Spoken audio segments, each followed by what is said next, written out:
يا سلام ايه الجمال ده. الجنرال حته واحده. طمنا عليك. اهلا. كيف الامور؟ اهلا. مبروك يا ابويا بطولتين يا مفترين. انا الحسود. Hi hello friends, எல்லாம் எப்படி இருக்கீங்க? நல்லா இருக்கீங்களா? சவுதி அரேபியா ஜித்தாலேருந்து உங்கள் சர்பு. அஸ்ஸலாமு அலைக்கும் நண்பா.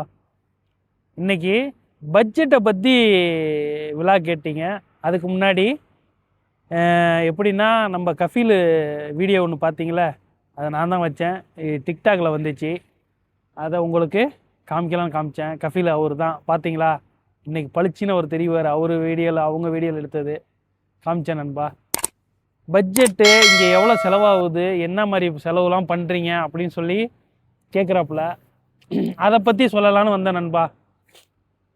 எப்படின்னா, நான் 2200 ரியால் சம்பளம் வாங்குகிறேன். 2200 ரியால் சம்பளம் வாங்குறேன்னா, அதில் 35,000 ரூபா ஊருக்கு அனுப்பி ஆகணும். என்னத்துக்குன்னா, நான் பேங்கில் லோனு 13,000 தான் கட்டணும், 15,000 கட்டுறேன். அதுக்கு அடுத்தது என் ஒய்ஃபுக்கு ஓலா ஸ்கூட்டி வாங்கி கொடுத்தேன், அதுக்கு 5,000 ரூபா கட்டுறேன். எவ்வளோதாச்சு? 20,000. வீட்டுக்கு 10,000, 30,000. வீட்டுக்கு 10,000 பத்தலை. அப்படி இப்படி சில நேரத்தில் செலவு கொஞ்சம் கூடும் குறையும். அதனால் 30,000 கம்பல்சரி அனுப்பணும். அதுக்கப்புறம் நான் இன்னொரு ஃப்ரிட்ஜ் எடுத்துக்கிட்டு இருந்தேன். அந்த லோனு முடிச்சு 5,000. இன்னுமே அது கொடுக்க வேண்டியதில் 30,000 கம்பல்சரி இப்போ அனுப்பணும். இன்றைக்கி உள்ள பட்ஜெட்டுக்கு 30,000 ரூபாய்க்கு எவ்வளோ வரும்னா, கிட்டத்தட்ட 1,300 ரியால் வந்துருமா? 1,300 ரியால் வந்துடும் நண்பா. 1,300 ரியால் 22, அதில் ஒரு 6,000, 1,400 ரியால் வைங்களேன். 22 ரூபா 50 காசு மேனி போட்டு கால்குலேஷன் பண்ணுங்களேன், எவ்வளோ வருதுன்னு உங்களுக்கே தெரியும். 22 ரூபா 50, 30,000 ரூபா அனுப்பிடுவேன். பாக்கி நான் இங்கே செலவுக்குன்னு முன்னாடி எப்படின்னா, நான் என் மச்சான் ஈசுப்பு ரூமில் சாப்பிடுவேன். மாதமானால் லாஸ்ட்டில் தான் சம்பளம் வாங்கி கொடுப்போம். இப்போ அந்த மாதிரி ஒரு சூழ்நிலையே இல்லை. இன்றைக்கே எடுத்துங்களேன். இன்றைக்கி நான் காலையில் 8 ரியாலுக்கு சாப்பிட்டேன், மதியானம் 12 ரியாலுக்கு சாப்பிட்டேன். காலையிலையும் சாயந்தரமும்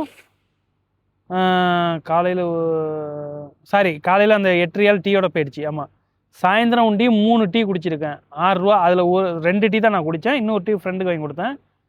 அதில் 6 ரூபா செலவு. 20 + 6 எவ்வளவு? 26. அதோட நைட்டு 6 ரூபா செலவு பண்ணேன். 26 ஒரு 6 32 ரூபா. 32 ரியாலு செலவு. நான் அது இல்லாமல் நான் நிறைய பாக்கு வாங்கி போடுவேன். அந்த பாக்குக்கு இன்றைக்கி நைட்டு வாங்கினேன்னா மறுநாள் தான் வாங்குவேன். அது ஒரு 10, 20 ரியாலு. இன்றைக்கி நான் கணக்கு பண்ணி பார்த்து, நானே இன்னையோட பாக்கு எல்லா இதையும் நிறுத்தணும், எதுவுமே போடக்கூடாது, இன்னும் இவ்வளோ செலவு பண்ணியிருக்கோம் அப்படின்னு சொல்லி நானே நிறுத்திட்டு, பல்லு கரையெல்லாம் பார்த்துட்டு என் ஒய்ஃப்லாம் செம்மத்திட்டு, பாக்கு பொழுதா நீங்கள் போடுறீங்க அப்படின்னு திட்டி இன்றைக்கி ஒரு மாதிரி ஆயிடுச்சு. இன்றைக்கி ஃபுல்லாக பாக்கே போடாமல் நிற்கிறேன் நண்பா. நானா 10 ரியால்னா பாக்குக்கு கணக்கு பண்ணுங்க, 30 ரியாலுக்கு மேலே 300 ரியாலுக்கு மேலே மாதம் அதுலேயே செலவு பண்ணுறேன் நண்பா. 300 ரியால், 10 ரியால். இன்றைக்கி நைட்டு 5 ரியாலுக்கு வாங்க, 10 ரியாலுக்கு வாங்கினா மறுநாள் 10 ரியாலுக்கு இதே நைட்டுக்கு நான் வாங்க ஆரம்பிச்சிடுவேன். ரொம்ப அநியாயம் பண்ணியிருக்கேன். அதை நிறுத்த முடியல. இன்றைக்கி ஃபுல்லாக என் மண்டை போட்டு அரிப்பு, அதை நிறுத்த முடியாமல் அப்புறம் இன்றைக்கி வாங்கி அந்த இதெல்லாம் வச்சு கிளியர் பண்ணி கொஞ்சம் கரையெல்லாம் எடுத்தேன். அடுத்தது டெய்லி அதை கிளியர் பண்ணணும். வீட்டில் செம்ம திட்டு விழுந்துருச்சு நண்பா. எனக்கு ரொம்ப டென்ஷன் ஆகிடுச்சு. இன்றைக்கி ஒய்ஃபு திட்டவும் அதோட அப்படியே இருக்குது. அது ஒன்று. அதுக்கு 300 இன்றைக்கி மாதிரி சாப்பாடுக்கு குறைஞ்சது ஒரு நாளைக்கு 20 ரியால்லேருந்து 25 ரியால் சாப்பாட்டுக்கு கொண்டியுமே எனக்கு செலவாயிடும் நண்பா. மினிமம் 25. இன்றைக்கி விட்டுருங்க, இன்றைக்கி கூட எக்ஸ்ட்ரா ஆகிடுச்சு. 25 ரியால் மணி எவ்வளோ வரும்னு சொல்லுங்கள், எவ்வளோ வரும்ன்ட்டு. அதுக்கு ஒண்டியுமே 25 ரியால் ஆச்சுன்னு சொன்னேன் நண்பா. இடையில கை வலி வந்துருச்சு, அதோட நிறுத்திட்டேன். எப்படின்னா 25 ரியாலு கிட்ட செலவாகுது சாப்பாட்டுக்கு. அதுக்கப்புறம் நெட்டுக்கு 172 ரூபா 50 காசு இந்த ஃபோனில் போட்டிருக்க நெட்டுக்கு கட்டுறேன் நண்பா. 172 ரூபா. வைஃபை ரூமில் வச்சுருக்கேன். இதில் யூடியூப் வீடியோவை அப்லோடு பண்ணால் 1.5 மணி நேரம், வெளியில் 1 மணி நேரம் நிற்க வேண்டியதாக இருக்குது. வெளியிலே நின்று அப்லோடு பண்ணோம்னா, எங்கேயாவது சவாரி போன இடத்துல அப்லோடு பண்ணோம்னா சீக்கிரம் அப்லோட் ஆகிடுது. ஏன்னா நாம் நம்ம பில்டிங்கிட்ட வந்து இங்கே உள்ளுக்குள்ளே நின்றுக்கிட்டு இங்கே நம்ம பண்ணோன்னா 1 மணி நேரம் 1.5 மணி நேரம் ஆகுது. அதுவும் 2 ஜிபி 2.5 ஜிபிக்கு வீடியோ வந்துச்சுன்னு வச்சிங்களேன், பண்ண முடியல அந்த அளவுக்கு. அதனால் வீட்டில் டிவிக்கும் கனெக்ட் பண்ணிக்கிட்டேன். 40 ரூபா அவனுக்கு பணம் கொடுத்துட்டேன். 200 வைங்க, நெட்டுக்கு 200 செலவாகுது.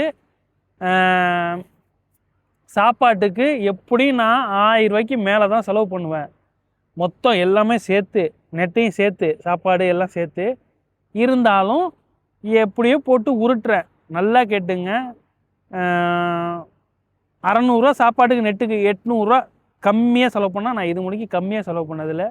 ஒரு நாளைக்கு கம்பல்சரி 25 ரூபாயிலேருந்து 30 ரூபாக்குள்ளே சாப்பிட்ருவேன் நண்பா. 25 ரியால் நான் சாப்பிட்ருவேன். ஏன்னா நான் எப்படி இதை மேனேஜ் பண்ணுறேன், என்ன மாதிரி மேனேஜ் பண்ணுறேன்னு எனக்கு தெரியலை. இருந்தாலும் உங்கள்கிட்ட நான் சொல்கிறேன். ஏதோ ஓடுது. கஃபில் அப்பப்போ 10-20 தரது, மேடம் இந்த மாதிரிலாம் கணக்கு கேட்காம இருக்கிறதுல, டீ குடிக்கிறது போகிறது, அது மாதிரி அதில் அவங்க சாப்பாடு காசோட சொல்லிவிடுவேன். டீ வாங்கிக்கிட்டேன், இது வாங்கிக்கிட்டேன், சாண்ட்விச் வாங்கிக்கிட்டேன்னு நான் அப்படி சொல்லிவிடுவேன். அதில் ஓடிடும். அதனால் அந்த காசையும் நான் மிச்சம் பண்ணால் அந்த காசும் நமக்கு எடுக்கலாம். ஆனால் நான் சாப்பாடு விஷயத்தில் இது முடிக்க நான் கம்மி பண்ணதே இல்லை நண்பா. நல்லா சாப்பிட்றேன், நல்லா இது பண்ணுறேன். நெட்டுக்கு குறைக்கணும்னு பார்க்குறேன். எனக்கு பிளானை சேஞ்சு பண்ண மனசு வரல. வேறு சிம்மு, பல சிம்மு இருக்குது. 110 ரூபாய்க்குலாம் போடலாம். அதெல்லாம் எங்கேயாவது போனால் சில நேரத்தில் நெட்டுலாம் கிடைக்காத இடம்லாம் இருக்குது. 110க்கு சலாமாலேருந்து, ரெட் ப்ளூலேருந்து,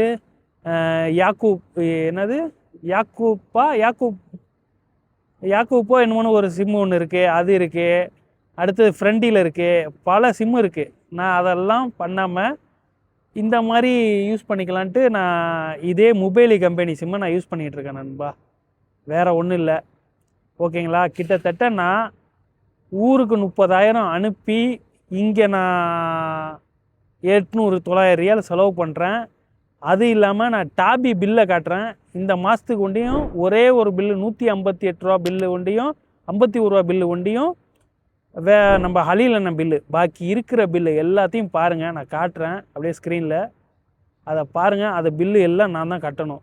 இந்த மாதிரி ஃபோனுல வாங்கி விற்று இதில் நான் காசு இந்த வீடியோவில் சொன்னால் இதாகிடும். நம்ம கூட இருக்கிற ஒரு ஆளுக்கு 2000 ரியால் கொடுக்கணும், இன்னொரு பையனுக்கு 1500 கொடுக்கணும். புரியுதுங்களா? இந்த மாதம் அவங்க திருப்பி 2000 ஆக்கிடுவோம். அந்த பையன் 500 ரூபா கொடுத்தானா 2000 4000 நான் கொடுக்கணும் நண்பா. 4000 கொடுக்கறது இல்லாமல் இந்த டாபியில் இருக்கிற ஃபோன் பில்லை ஸ்க்ரீன்ஷாட்டோடு நான் வைக்கிறேன், இல்லை வீடியோவை வைக்கிறேன், பாருங்கள். இதுதான் என்னோடய டாபி. ஓப்பன் பண்ணுறேன். இந்த மாதம் 30 நாளுக்குள்ளே 1220 ரூபா கட்டணும். டோட்டலாக இருக்கிற அமௌண்ட்டு இதில் இருக்குது நண்பா. ஆல் அமௌண்ட்டு பார்த்தீங்கன்னா 2093 ரூபா இருக்குது.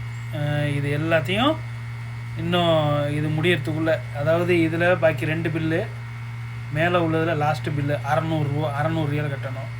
இதில் 6 பில்லில் 4வது பில்லு கட்டணும். இந்த மாதிரி பல இதுதான் நண்பா. கிட்டத்தட்ட இதில் ஏகப்பட்டது வாங்கியாச்சு. இந்த மாதிரி உங்களுக்கு எப்படி சொல்லி இது பண்ணுறது. இப்போதைக்கு இருக்கிற பில்லு இது. பாக்கி இந்த பில்லு எல்லாம் கட்டணும். டோட்டலாக 2000 ரூபாய்க்கு இருக்குது இதுலையே. ஓகேங்களா? ரைட். அந்த இதையும் அதில் எவ்வளோ பணம் கட்ட வேண்டியது இருக்குதுன்னு பாருங்கள். அது நிறையா எவ்வளோதோ வாங்கியிருக்கேன் அதில் எல்லாம். அதனால் கணக்கு வழக்கே எனக்கு இப்போ கரெக்டாக சொல்ல தெரியல, எவ்வளோ சம்பாதிக்கிறோம், எவ்வளோ கொடுக்குறோன்னு. ஆனால் ஊருக்கு 30-35, இடையில ஸ்கூல் ஃபீஸு வரும், அதுங்களுக்கு எக்ஸ்ட்ராவாக இப்போ அனுப்பி விட்டு கஃபீல் கொடுத்தது, அது கொடுத்தது, அது மேலே நான் போட்டு 10,000 பணம் கட்டினது, யூனிஃபார்மு தைக்கிறதுக்கு, அதுக்கு நிறைய ஜாமான் வாங்கி கேட்டது, ஷூ, சாக்ஸு, இந்த மாதிரிலாம் ஓடிக்கிட்டு தான் இருக்குது. அது இல்லாமல் இப்போ வீட்லையே ஒரு 30,000 ரூபா, என் சின்னம்மா வீடு கட்டியிருக்கேன், 50,000 ரூபா பணம் கொடுக்கலான்னு நினச்சேன்.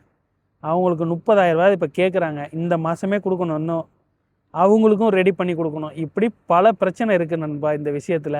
பட்ஜெட் எனக்கு கரெக்டாக சொல்லவே தெரில. ஆனால் 100% சொல்லுவேன், நான் கரெக்டாக 900 ரியாலேருந்து 1000 ரியால் இங்கேயே செலவு பண்ணிடுவேன்.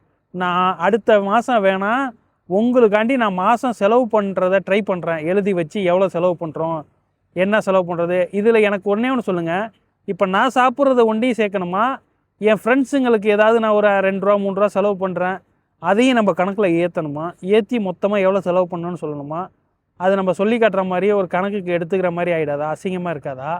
அது என்ன விஷயம், அது எப்படி சேர்த்து தான் மொத்தமாக கணக்கு எடுக்கணும்னு அடுத்த மாதம் 1ஆம் தேதியிலேருந்து நான் செலவு பண்ணுறேன். நான் இதுக்காண்டி மிச்சம் பண்ணலாம் இல்லை, நான் எப்போதும் போல் என்ன செலவு பண்ணுறேனோ ஏது செலவு பண்ணுறேனோ அதை நான் எல்லாம் கணக்கு பண்ணுறேன் நண்பா. இன்னையிலேருந்து நான் இந்த பாக்கையும் விட்டுட்டேன். இன்னையிலேருந்து போட மாட்டேன். கரை ஓரளவுக்கு இன்றைக்கி வச்சு எல்லாத்தையும் தேய்ச்சி எடுத்தேன். இன்னும் கொஞ்சம் நாளில் இன்ஷா அல்லாஹ் சரி பண்ணிடுவேன். பார்க்க நிப்பாட்டணும். இன்றைக்கி ரொம்ப என் ஒய்ஃபு எப்படின்னா, நான் சிகரெட்டு குடிச்சிக்கிட்டு இருந்தேன். ஒரு 8 வருஷத்துக்கு முன்னாடிலாம் சிகரெட்டு குடிச்சிக்கிட்டு இருந்தேன் நண்பா. சிகரெட்டை நிப்பாட்டணும் அப்படின்னு சொல்லி சிகரெட்டை நிப்பாட்டினேன். அப்போது இந்த மாதிரி கடைங்களுக்கு போகும்போது அந்த பாக்குங்களை போட்டும் போது, என்னடா இது பாக்கு, நான் தம்பாக்கெலாம் வச்சதே இல்லை, இது முடிக்கும் தம்பாக்கெலாம் வைக்கல, யாரும் நான் இது பண்ண வேணாம். நான் பாக்கு போட்டேன், நிஜாம் பாக்கு போடுவேன், அந்த பாஸு இது மாதிரி வாயில் போட்டுருக்கப்ப இங்கே இந்த பாக்கு விற்றுச்சு 1 ரூபான்னு சொல்லி சரம் மாதிரி தொங்கிட்டு பங்காளி கடையில். அந்த பாக்குங்களை வாங்கி போட்டு எனக்கு கரை வந்துருச்சு நண்பா. வேறு ஒன்றும் இல்லை, இந்த பல்லும் வீணாக போய் 4 பல்ல நான் டேமேஜ் ஆகி உள்ளே இது பண்ணியிருக்கேன். இந்த சிகரெட்டை விட சொல்லி இதை ஆரம்பித்து இது என்னென்னா எனக்கு பல்லில் கொண்டு வந்து இவ்வளோ பிரச்சனையை விட்டுருச்சு. சரிங்களா? நிறைய பேர் கரை இருக்குதுன்னு சொல்லியிருக்கீங்க. நிறைய பேர்னால் நிறைய பேர் சொல்ல, ஒரு 2-3 பேர் சொல்லியிருக்காங்க. அதெல்லாம் நான் பார்த்துட்டு எனக்கு இன்றைக்கி ஒரு கொஞ்சம் அசிங்கமாகிடுச்சு. அது ஒன்று. அதுக்கப்புறம் ரொம்ப செருப்பால் அடித்த மாதிரி ஒரு செய்தி வந்துச்சு. உனக்கு பின்னாடி திறந்தவங்களாம் யூடியூப் சேனல் ஆரம்பித்து கிட்டத்தட்ட 11Kக்கு மேலே போயிட்டான். நானும் உன்னை 1.5 வருஷமாக பார்க்குறேன், நீ இன்னும் 10,000 இருக்க. சத்தியமாக சொல்கிறேன், எனக்கு ஏன் சப்ஸ்கிரைபர் ஏற மாட்டேதுன்னு எனக்கே தெரில. என்ன விஷயனே தெரில. உண்மையிலே தான் என்ன விஷயனே தெரில. அந்த அளவுக்கு இது எனக்கு பின்னாடி வந்த நானே என் ஃப்ரெண்ட்ஸை சொல்லி ஆரம்பித்தேன். அவரு கூட 11.5K போயிட்டாப்புல. முந்தா நேற்று ஒரு கமெண்டில் கேட்டார், உண்மையிலே என்னை செருப்பால் அடித்த மாதிரி இருந்துச்சு நண்பா. ரொம்ப வருத்தமாக இருந்துச்சு. இதான் பட்ஜெட்டோட நிலமை. எனக்கு முடிஞ்சால் சப்போர்ட் பண்ணுங்கள், சரிங்களா? இதில் நான் என்ன விட்டுருக்கேன் வேறு, இங்கே நிறையாவே நான் கடன் வாங்கியிருக்கேன். 4000 ரியாலுக்கு மேலேயே கடன் வச்சுருந்தேன். எல்லாருக்கும் கொஞ்சம் கொஞ்சமாக கொடுத்து, எப்படின்னா 2000 ரியாலு என் சாப்பாட்டுக்கு நெட்டுக்கு வீட்டுக்கு அனுப்புறதுக்கு தான் சரியாக இருக்குது நண்பா. இப்போ ஒரு பேச்சு சொன்னால், ஈசிப்டேருந்து வாங்கி ஷாஜகானுக்கு கொடுக்குறது, ஷாஜகான்ட்டேருந்து அடுத்த மாதம் அவனை முடிச்சுவிட்டு அவன்கிட்டேருந்து வாங்கி அவருக்கு கொடுக்குறது, இப்படி மாற்றி மாற்றி அந்த 4000 ரியால் எனக்கு அங்கங்கே மாறியே வந்துக்கிட்டு இருக்கு. சரியாக எனக்கு இன்னும் கடன் முடியலை. ஏன் முடியலைன்னா, எனக்கு இந்த பைக்கு, இப்போ இந்த ஃப்ரிட்ஜு டீவு இதெல்லாம் முடிஞ்சு இந்த மாதிரி 5000 மிச்சமானால் தான் இங்கே நான் கொடுக்க முடியும். நான் ஊருக்கு சம்பளமும் செலவுக்கும் அனுப்பி எனக்கு சாப்பாட்டுக்குமே இந்த சம்பளம் முடிஞ்சிருது, சரிங்களா? அப்பப்போ யூடியூப்லேருந்து எனக்கு வந்து 2 மாதத்துக்கு ஒரு வாட்டி தான் $100 இப்போ சேருது. அதுக்கு மேலே எனக்கு சேரவே மாட்டேது நண்பா. 2 மாதம் கழித்து 3ஆவது மாதம் லாஸ்ட்டில் தான் அந்த காசு கிடைக்கிது. அது ரொம்ப டைட்டாக ஆகும்போது அப்போ வந்து ஒரு 7500 8000 என்னை வந்து சேர்க்குது. 2 மாத காசாக வந்து சேர்த்து ஏதோ என்னை பாதுகாக்குது நண்பா. நீங்களும் முடிஞ்சால் என் வீடியோவை பாருங்கள், எனக்கு ஆதரவு கொடுங்க. நான் ஓப்பனாக எல்லாத்தையும் சொல்லிட்டேன். நான் எதையுமே அசிங்கப்படல, இது பண்ணல. நான் பாக்கு போடுவேன், சிகரெட்டும் குடித்தேன் முன்னாடி, இப்போம்லாம் குடிக்கலை நண்பா. சிகரெட்டை விட்டு பல வருஷங்களாச்சு. 8-9 வருஷம் ஆயிருக்கும்னு நினைக்கிறேன். நான் இங்கே வந்த புதுசில் அப்படியே நம்மன்னு இருந்தப்போ அந்த பாக்கை வாங்கி போட்டு ஒன்றுன்னு ஆரம்பித்து சொட்டு சொட்டாக போட்டு, அப்புறம் அந்த ஒரு பாக்கெட்டை வாங்கி 3 ட்ரிப்பாக போட்டு, அப்புறம் அதே பாக்கெட்டு $2 ஆச்சு. அதில் பாதியாக 2 வாட்டி போட்டு இப்படி ஓட்டிக்கிட்டு இருந்தேன் நண்பா. இதுதான் என் வாழ்க்கையில் இங்கே செஞ்ச தப்பு, மிகப்பெரிய தப்பு. நான் வேறு எதுவும் தப்பு பண்ணல. இதுக்கப்புறம் நான் அந்த பாக்கு போடாமல் இந்த கரையை எடுக்கணும்னு நேற்றுலாம் எனக்கு ரொம்ப ஒரு மாதிரி ஆயிடுச்சு. நானே வீடியோவில் பார்க்குறேன், அவ்வளோ கரையாக இருந்துச்சு. என் ஒய்ஃப்லாம் நல்லா திட்டு, சரிம்மா நான் என்னமோ செய்யலைன்னு சொல்லி மன்னிச்சிக்கன்னு சொல்லிவிட்டு இது பண்ணிட்டேன் நண்பா. ஓகே, இதுதான் வீடியோ இன்றைக்கி பட்ஜெட்டை பற்றி சொன்னது. அடுத்த மாதம் இந்த கணக்கு வழக்கை எழுதி வேணால் ப்ராப்பராக ஒரு மாதத்துக்கு நான் சொல்கிறேன், டெய்லி எவ்வளோ செலவு பண்ணணுன்னு ஒரு நோட்டில் எழுதி சொல்கிறேன். நீங்கள் என்னன்னு சொல்லுங்கள் அதுக்குள்ளே கமெண்டில்.